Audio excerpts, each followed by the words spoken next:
अस्सलामुअलैकुम, hi this is Zahid Shanwas Khan and you are watching English with Zahid. आज की वीडियो के अंदर हम आपको कुछ वर्ड्स बताने जा रहे हैं जिनको सीख के आप इंग्लिश बोलने में आपको आसानी होगी। वर्ड क्या है? Come to end. Come to end का मतलब होता है ख़त्म हो जाना। जब आप किसी चीज़ को कहते हैं ना ख़त्म हो गई है, तो आप इंग्लिश में बोलते हैं come to end. Come to grip. Come to grip का मतलब होता है दस्तो ग्रेबा होना, यानी कि ऐसे हम पकड़ के जो जोड़ते हैं तो उसके मतलब होता है come to grip. Come across. Come across का मतलब होता है आमना सामना होना। जैसे आप कहते हैं ना, यार मुझे लाइफ में इससे पहले ऐसी सिचुएशन का आमना सामना नहीं हुआ। I have never come across such kind of situation in my life. तो next come true. Come true का मतलब होता है सच साबित होना।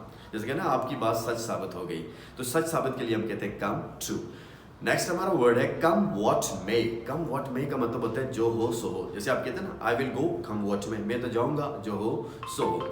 ये हमारे थे आज के वर्ड्स। चंद वर्ड्स हैं, आसान है याद करना और सेंटेंस भी बनाना। आज जो हम आपको स्ट्रक्चर बताने जा रहे हैं वो भी बहुत ही इंटरेस्टिंग है। जब हम उर्दू में कहते हैं ना कोई ज़रूरत नहीं है, आपका दोस्त आपसे नाराज़ हो गया, बात करने की कोशिश कर रहा है, तो आप उसे कहते हैं मुझसे बात करने की ज़रूरत नहीं है, मेरे घर पे आने की ज़रूरत नहीं है, मेरे ज़ाती मामलात में टांग अड़ाने की ज़रूरत नहीं है। ठीक है, ऐसे सेंटेंसेस को इंग्लिश में बनाने के लिए हम स्ट्रक्चर यूज़ करते हैं there is no need. There is no need to के बाद आप वो काम लगा दें। जैसे कि आप किसी कहते हैं मुझसे बात करने की ज़रूरत नहीं है, there is no need to talk with me, मेरे घर पे आने की ज़रूरत नहीं है, तो आप बोलेंगे there is no need to come at my home. Urdu में देखिए इस तरह के सेंटेंस कितने बनते हैं। एक बंदा कहीं बैठ गया, आप कहते हैं यहाँ बैठने की ज़रूरत नहीं है, there is no need to sit here. ज़्यादा चालाक बनने की ज़रूरत नहीं है, there is no need to be smart. मेरे साथ फ्री होने की ज़रूरत नहीं है, there is no need to get free with me. यानी कि जो सेंटेंस जहाँ पे हम बोलते हैं ज़रूरत नहीं है, तो हम बोलेंगे देयर इज़ नो नीड। आगे लगा के कोई भी लगा दें, कोई भी काम लगा दें। ठीक है, अब मुझसे सवाल पूछने की ज़रूरत नहीं है, there is no need to ask me questions. ठीक है, मेरे साथ खड़े होने की ज़रूरत नहीं है, there is no need to stand with me. तो इस तरह के मजीद आप सेंटेंस बनाएं।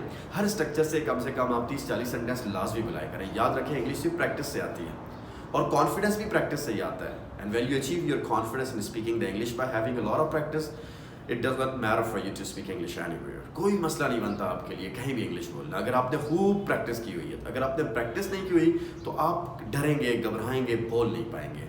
Practice makes the man perfect, so always have a lot of practice of sentences. जो भी स्ट्रक्चर आपको पढ़ाया जाए, हर स्ट्रक्चर से बहुत ज़्यादा सेंटेंसेस बोलें और खूब बोलने की कोशिश करें।